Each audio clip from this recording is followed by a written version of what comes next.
How's it, Kunjani? Welcome to Sappers Unscripted.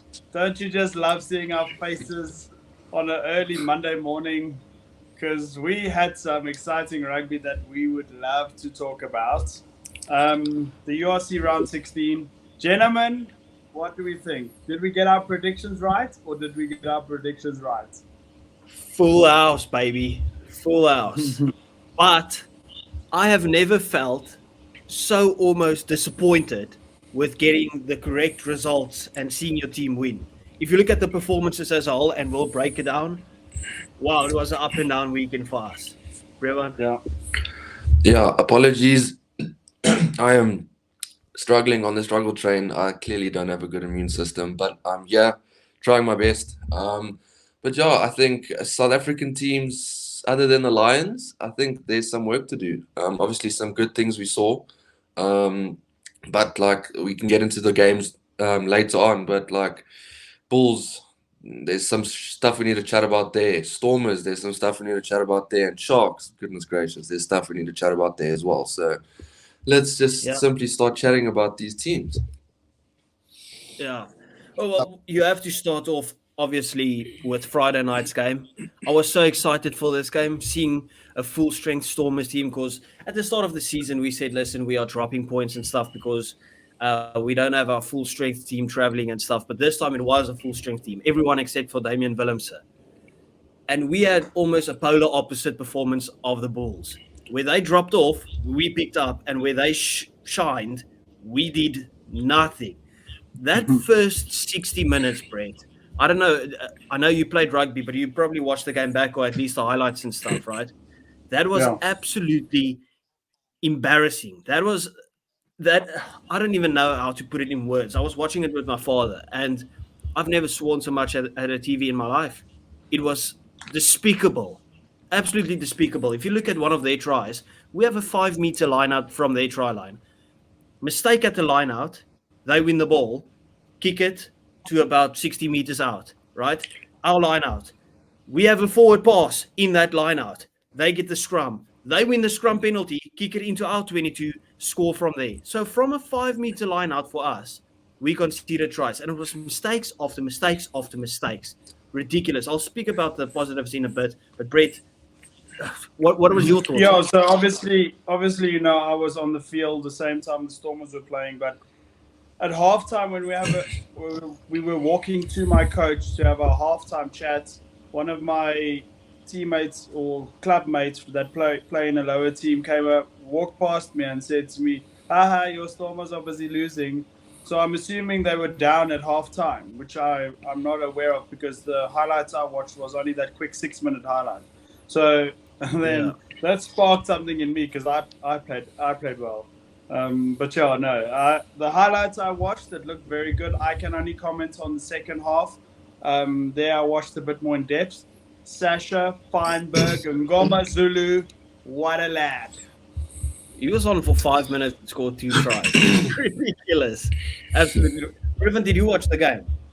I did. I had both. I watched Brett play and I watched the Stormers. So I felt like the Stormers obviously struggled until the 70th minute. I think it was just a case of, you know, having the hiccups again overseas, struggling to put points on the board, struggling to capitalize on anything.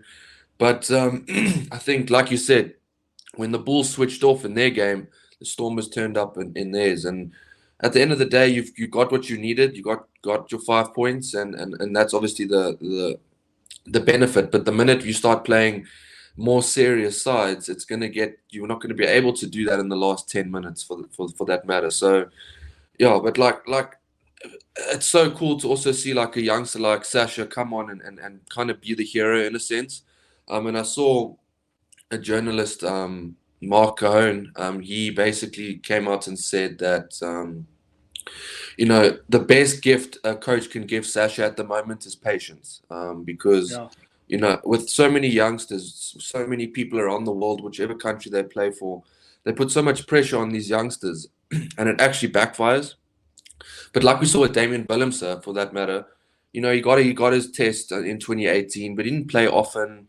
We just Yeah. slowly bred him into the role, and now you see the play is, like Casual says, the best player in the world. But I think the job's done, and that's the benefit. That is the bonus. The job is done, and you got your 5 points. Yeah. At a certain point, I was like, are we even going to win the game? Because we're not going to score 4 tries the way that we're playing. Are we even going to win the game? Are we going to get a losing bonus point? Like, it felt like we almost would get absolutely nothing from this game. We saw some potential in terms of like how we can create something out of nothing with that try that Angelo David scored. Like, we had nothing in the game, and then finally Gelant just pulled out some magic after he had probably the worst 5 minutes of his life to start the game, with knock-ons, losing his shoes, dropping the ball out on the field. And it's just like, what is going on with this guy? And then he pulled up some magic and had a very good game further. Obviously, it's nice to know that we got the victory, we got the 5 points, but you can't play like that against a top 10 team. Like, we are playing against Connacht this coming weekend, and if you play like you played that first 60 minutes, we might get smashed because Dragons aren't the most clinical team. And the most frustrating thing for me was every time we ran the ball, we got over the gain line. Gain line success almost every single time. And then what do? We just kick it. And it's not even an attacking kick. It's just like kicking the ball away. And I'm just like, what is the tactic of this game? Because the Dragons are falling off tackles every single time, and we are not running the ball to them. Like, running the ball. What is going on? Like, what is the decision making, or what is the tactics that was planned for this game? I mean, we know we have to score 4 tries to be competitive. You're not going to do that by kicking the ball. Brett, what do you think might have been the tactic to say, listen, let's not run the ball? Because as soon as we started running the ball, we scored 4 tries in 10 minutes. Yeah, I think that because they're in unknown territory playing Dragons away, I felt like this, like how you explain now, is I felt like they were trying to play it too safe. Let's just keep the ball as much as we can, not try anything fancy. Let's earn the right to go wide. And that, for me, is the biggest cliche in rugby, when a coach says, let's earn the right to go wide. If you can go wide from the word go, and you're good at it, use it. Because the Stormers aren't known for they're not like the Bulls that are known for their forward pack that's going to rumble and trumble through the flip and whatever. They're known for their back line. And like you said, whenever they started running it, boom, 4 tries, just like that. Thank you, come again. So it's quite frustrating. And this is why in our previous episode, I said that the Springboks team to play Wales is going to have Stormers players in because of how inconsistent they are. Because if you play like that in a playoff game, teams aren't going to let you in as easy as Dragons did. Yeah. I mean, Brevin, I have a question to pose to you before we move on to the Bulls game, obviously. Jovan Roos, I know we've spoke about him a couple of times, but while the Stormers looked like a 2 out of 10 team, and obviously they looked 10 out of 10 in that last 10 to 15 to 20 minutes, right? The Stormers looked unstoppable in that game at the end. But Jovan Roos, throughout, standout performer. When Daimani came onto the field in the place of, I think it was Engelbrecht, the game switched. Daimani looked like the guy that we were hyping up the whole time. Absolutely massive game from him. And then thirdly, I just want to, Joseph Tueva, get him out immediately. I think this was his worst game that I've seen him play, ever. Okay, so give me your opinion on those 3. Look, I think Jovan Roos is a gem to have in this country because you're looking at a guy who had it tough. Well, I wouldn't say had it tough, but he was going through a bit of a rough time in his form and his discipline. And a player that's able to overcome those obstacles and then come and lead from the front is a player you really want in your team, no matter the talent. You know, obviously he's full of hard work, and that's exactly what you want. Obviously the talent is there, but I think he just cares so much, you know, for the team, and you can see he's playing his heart out for the Stormers, and it's not you can see he's not just playing his heart out, you know, to prove Rassie wrong. You can see he's playing for the Stormers, you know, he's playing for the jersey, and that's what you want to see, and that's what will get him the call up when when the time is right, for playing for the right reasons. He's not playing for a Springbok. Obviously, that's everyone's dream, but he's not playing for that call-up. He's playing to win and be passionate for who he plays for, which is exactly what you need. So just basically keep doing what you're doing, Ivan Roos. And obviously, Joseph Dweba, I mean, he was the next big thing in this country. I was really behind him in the beginning. Obviously, it's a bit difficult now. His form has been abysmal for so long. So it's tough to kind of keep backing him. And obviously, like, it's not like he is a very young player. So, you know, that's also not a great sign. But at the end of the day, I think the Stormers now need to start realizing that they need more depth there for sure. I mean, everything's cool with Andre Hruventa, but I think there needs to be some more depth built in that position. And as for Diamani, it's good. It's good to see him back performing. Obviously, he just needed to find his feet again. Hopefully, he can do the same in the next game. So, yeah, obviously, one game off the bench is a bit too soon to tell whether his feet has been found properly. But he's a player that is so energetic, and I don't know if it is confirmed or about 80% confirmed, but it looks like he might be going overseas. And obviously, it's a loss. We'd love Diamani to stay here.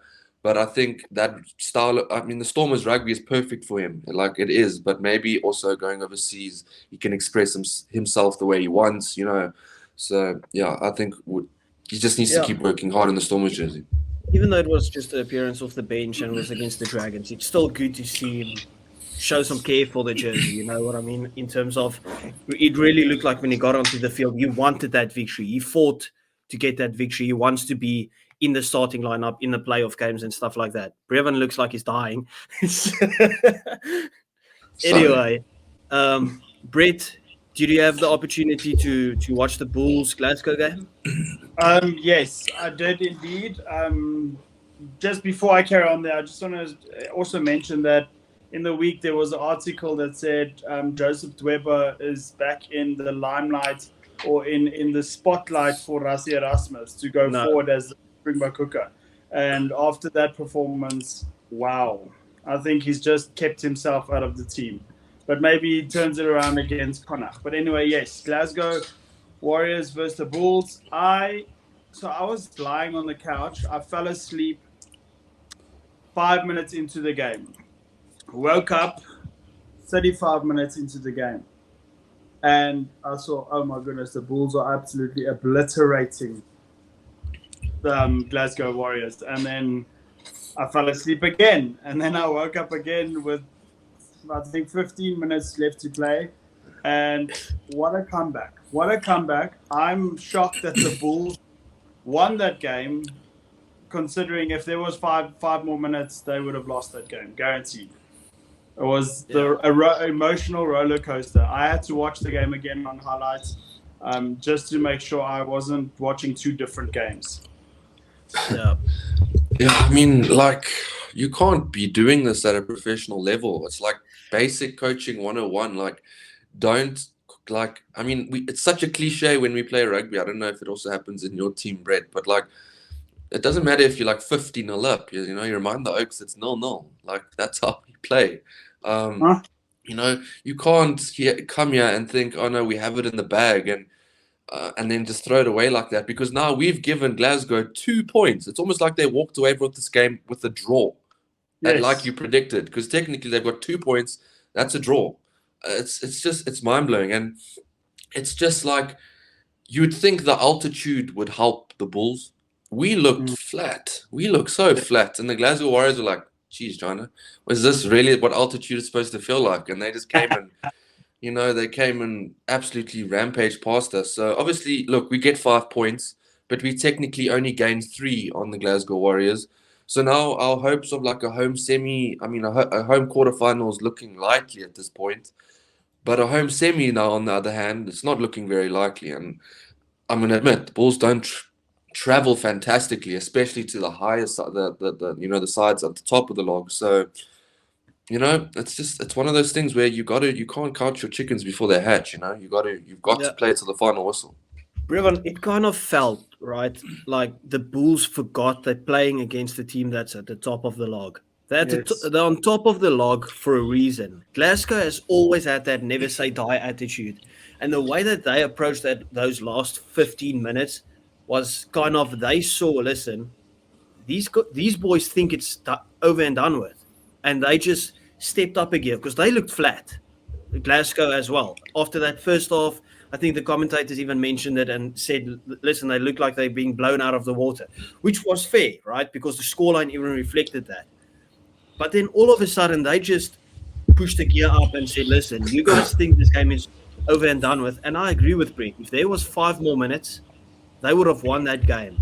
And it wouldn't even have felt like a robbery. It would just feel like they capitalized on the opportunities that the Bulls gave them. Because the Bulls had a solid performance. It was a brilliant performance for 60 minutes. But we've seen it a million times. A 60-minute performance gets you nowhere. We saw it in the World Cup, where England dominated us for that 60 minutes. And we came back from 15-3 or 15-6, whatever it was, and stomped on them. And we've seen how our teams can pay the price when it's us doing that.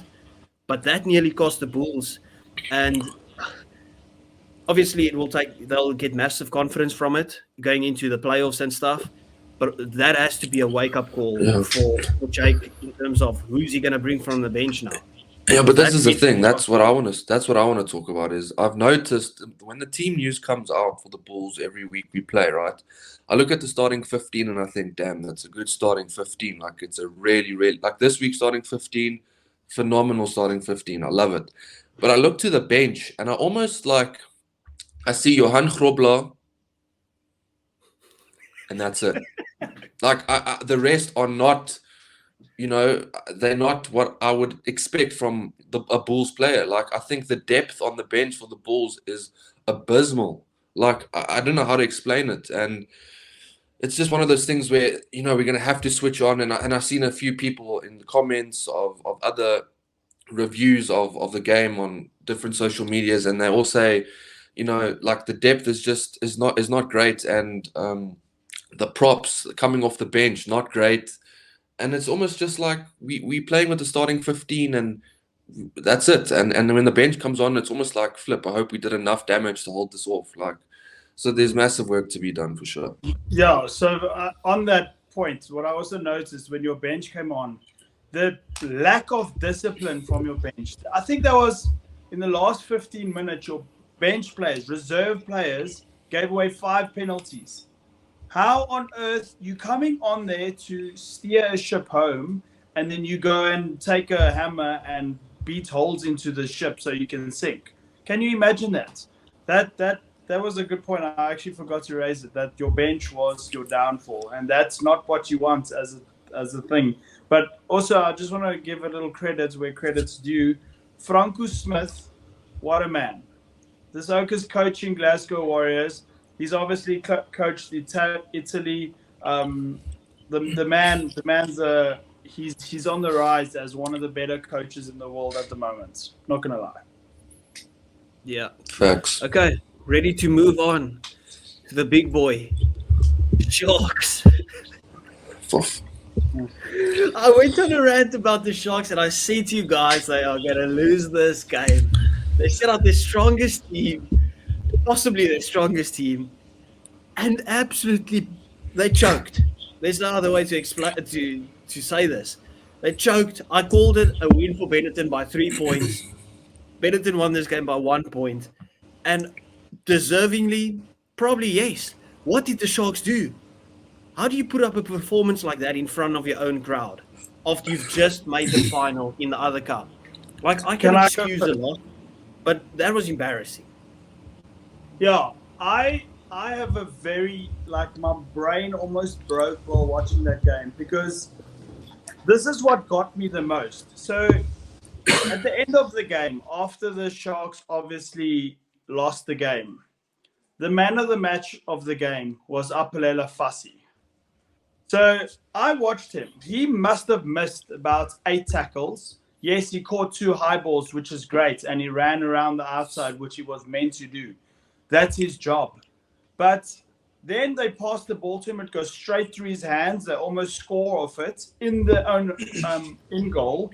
And the man can't tackle for shit. And they give the guy a man of the match award. I could not believe, was it that one high ball that he took that made him stand out above everyone else? Because I could not believe he was man of the match. He was for me the reason why Benetton scored 2 of those tries. Like the man is the Kerwin Bosch at fullback. He can't tackle. Yeah. I don't know. I also disagree. Like usually when you give the man of the match to the losing team, you give it to the team that literally almost but got robbed at the end or something. But this was a tight game throughout, and you can't give it too fussy in a losing cause. Just to answer you on that, Brevin, I'll let you go on it. Yeah, look, I'll be honest. I wasn't able to catch the full game. I had other things on with my own side. But looking at that score, it's just not acceptable. Especially with the players that are at the Sharks. Whether I was able to see the game or not, I think obviously that's why you guys can chat about that a bit more depth. But for me, it's just like you're a side with probably the most Springboks out of all 4 franchises, and you should be winning a game like that. Yes, Benetton are a good side. We know they can play good rugby, but the fact is you've got a lot of World Cup winning champions in that side, and it's just not good enough. Like, it's really not good enough to not get a result against Benetton, because now Sharks have to go and play the team that beat Benetton in the final, not even at Kings Park. Yeah. So there's some massive mental things that need to be worked on there, because there's no doubt they're good players. It's just there's something not right in that setup. How do you say that number 13's name for Benetton? Menoncello or Menon what? Yeah, Menoncello, yeah. Holy shit, that guy can ball. He's amazing. He got Six Nations Player of the tournament. I know, Yeah, I get he's that. good. But obviously I didn't pay much attention to the Italian side in the Six Nations, but now I get why he was player of the tournament. He was phenomenal. Him and Brex, his centre partner, that also plays for Benetton.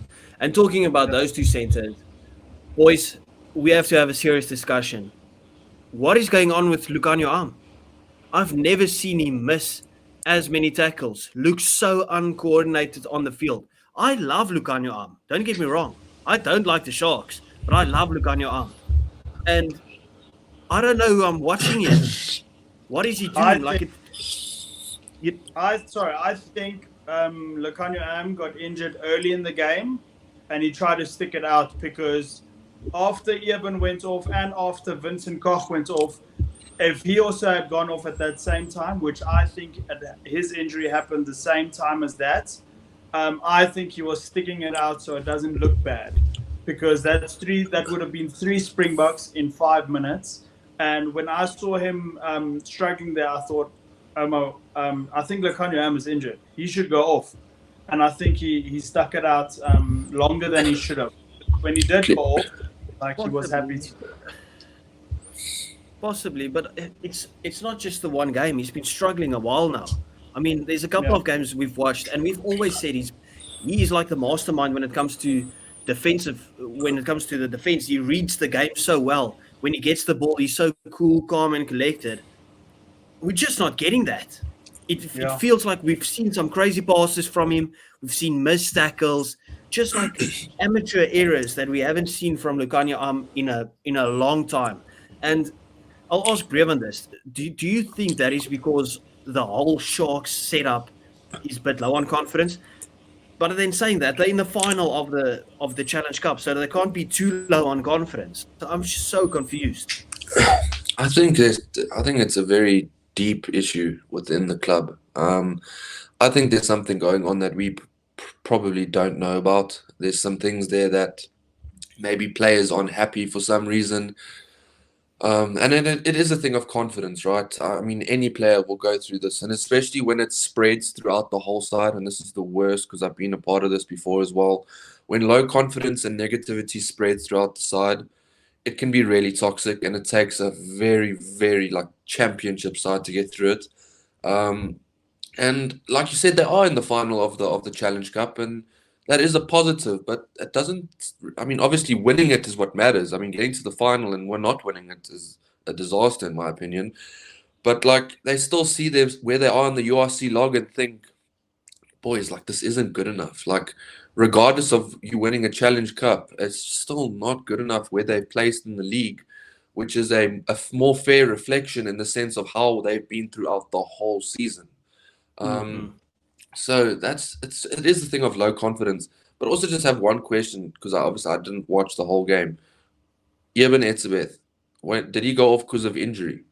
Yes. Yeah. Him and Vincent Koch. But Eben's injury is, they said at halftime it's precaution. He was still sitting on the bench, moving his shoulder, but it's precaution because obviously they have a game, final coming. Yeah, but can we please wrap the Oak in bubble wrap? Because the amount of times I've seen this guy get injured at club level scares me.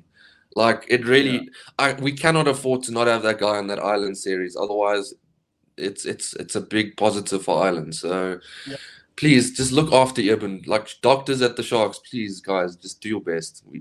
I wonder if Rassie phoned the Sharks at halftime, like immediately. What's wrong with Oak? Is he okay? Blah blah blah.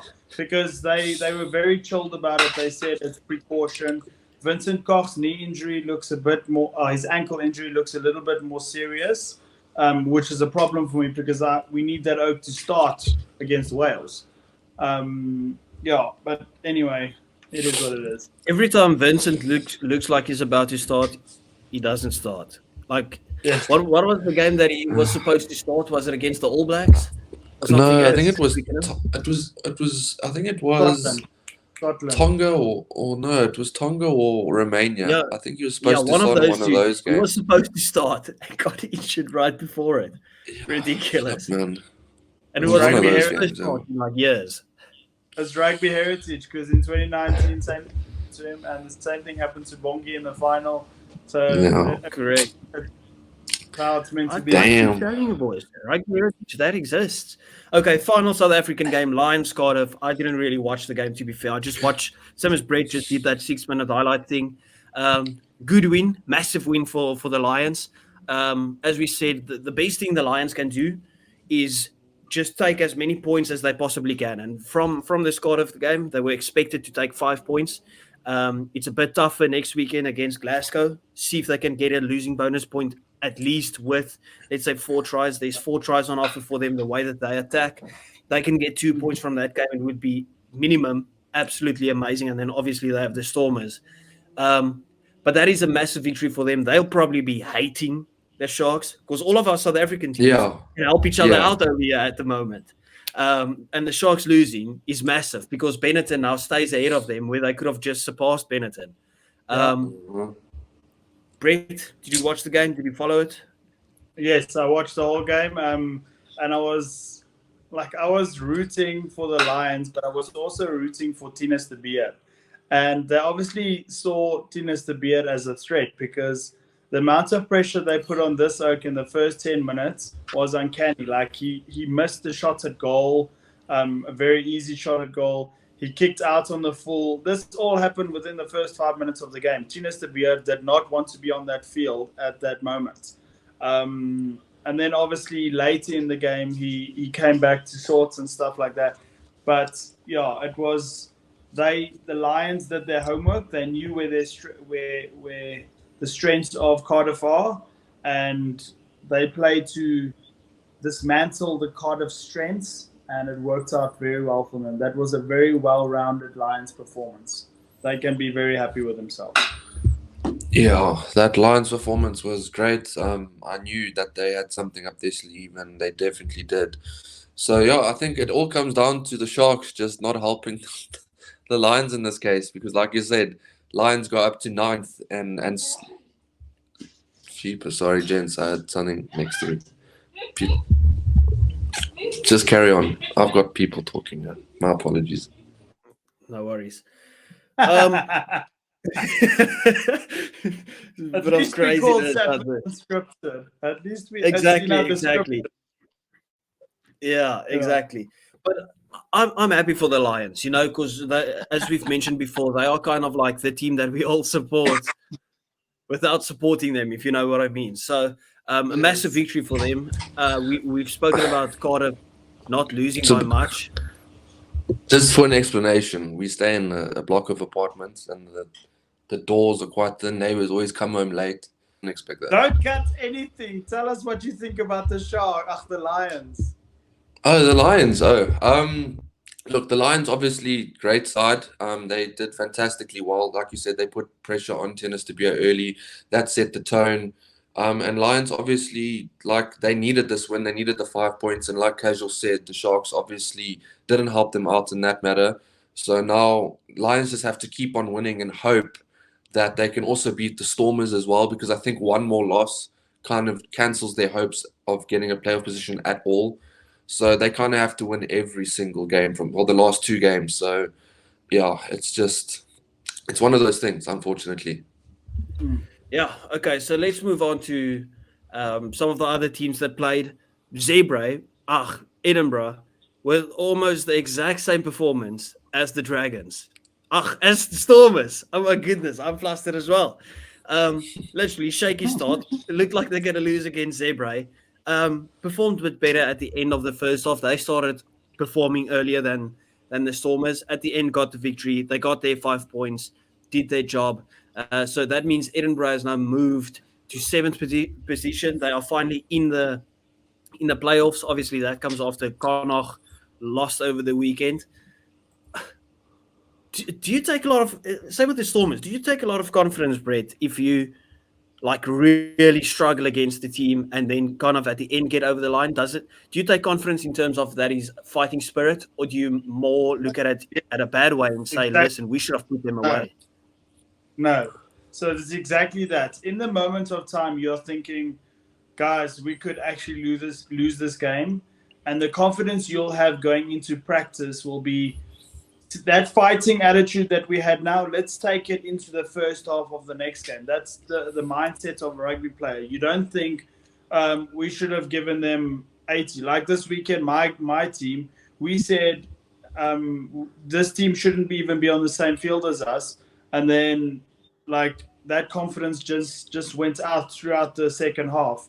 But then if we were losing, it would be the other way around. We'd be like, guys, now we have to fight. You don't think that because it's a weaker team, we should be winning by a lot. Because you professional rugby players, you are thinking respect is given both sides. So let's just pick our shit up and carry on going forward. So no, I don't think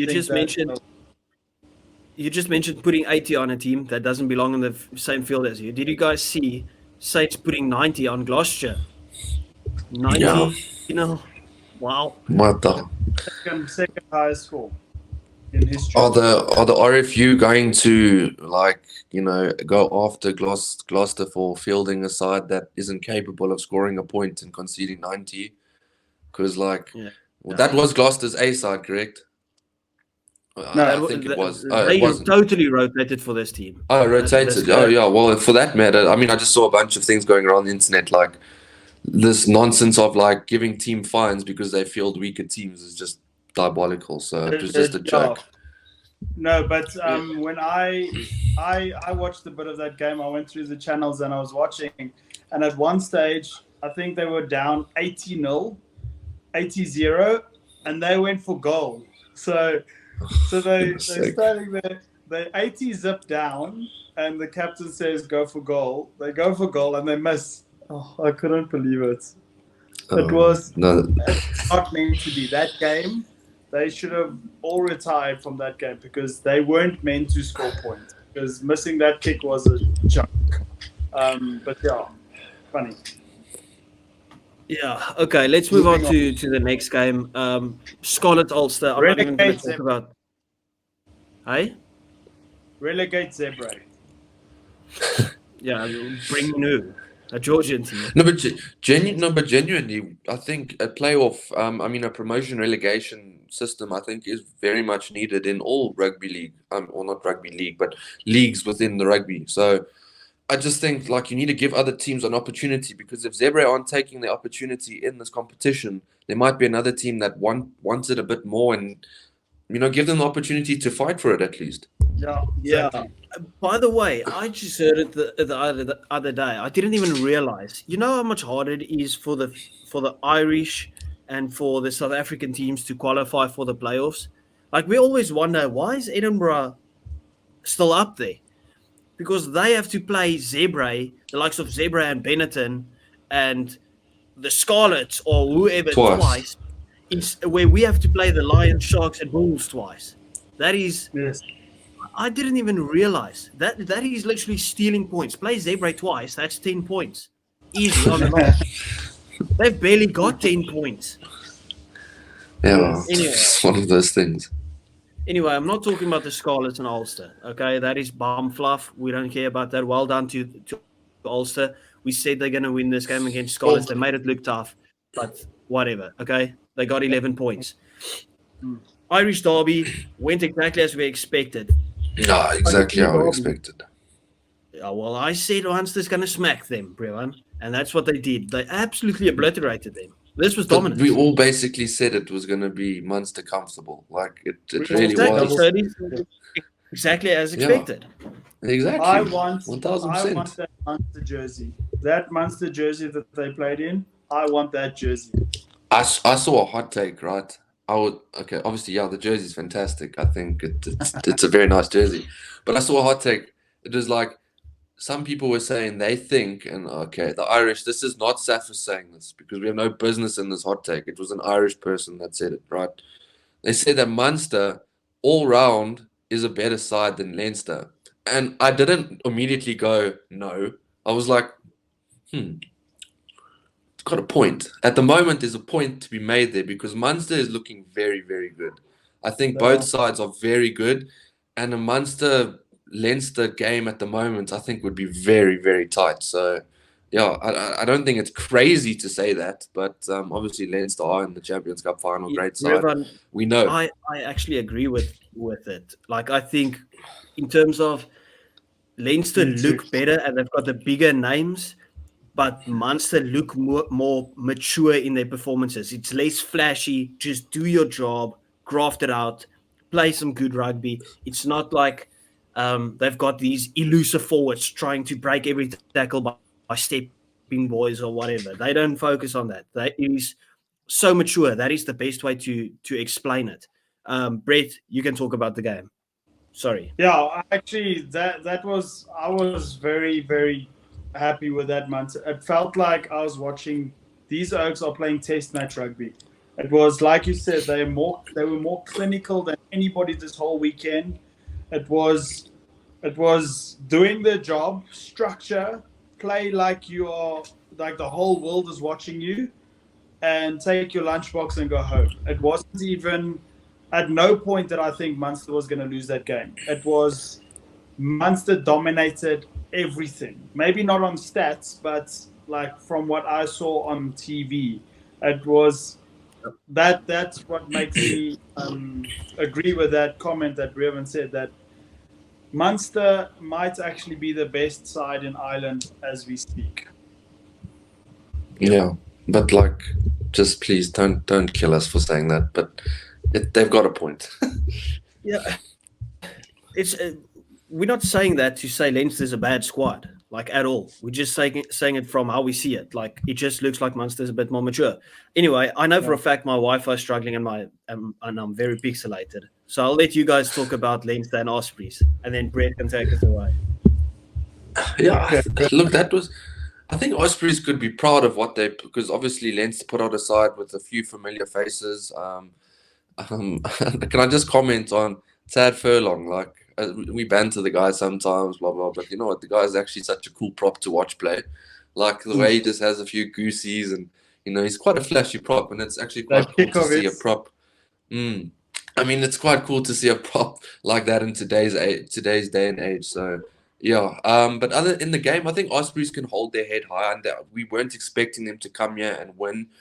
But I think they were in the game for a little bit, and they were fighting, and, you know, they were holding Leinster.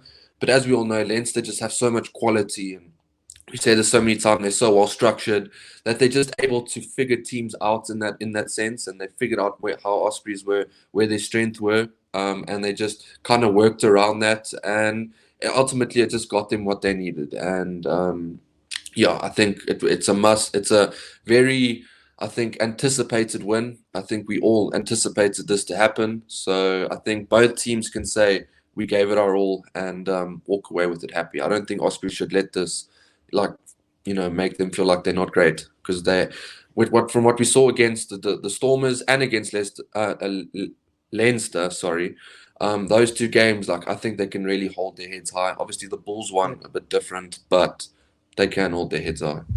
Yeah, I think Ospreys exposed Leinster a little bit there. They got one of the best defense coaches in Jock Nienaber, and I think they were a little bit exposed. And the Leinster has some work to do, because Ospreys scored some cool tries. I mean, but tries that should never have been scored. Like also Josh van der Fleer missing easy tackles to concede tries. It was a shaky start for Leinster, but obviously we expected them to win, and when they did. Casual, you got anything else to add to that? No. Brett, wrap up the episode. Thank you very much for watching. Okay. Please remember to like and subscribe. There you go. Brett, take it away. Also, I want to talk about quickly for 1 second, Harlequins, Marcus Smith throwing a shocking pass, conceding a try. It was lovely to watch. Harlequins getting absolutely obliterated. Love it. Anyway, guys, thanks for watching. Did you want to add something to that, Brevin? No, just shame the poor guy, man. Anyway, it is what it is. Yeah, thank you. Please like, subscribe, and share, and hit the bell button so when our episodes go live, you get notified. And we do like every one of you. We're actually starting to get noticed now in public. The guy said, "Hey, you the guy from Sapphire's Unscripted. I love your podcast." So thank you for that. We love you all. Enthusiasm. Yeah, love it. Love it. Thanks, guys. Adios. Bye.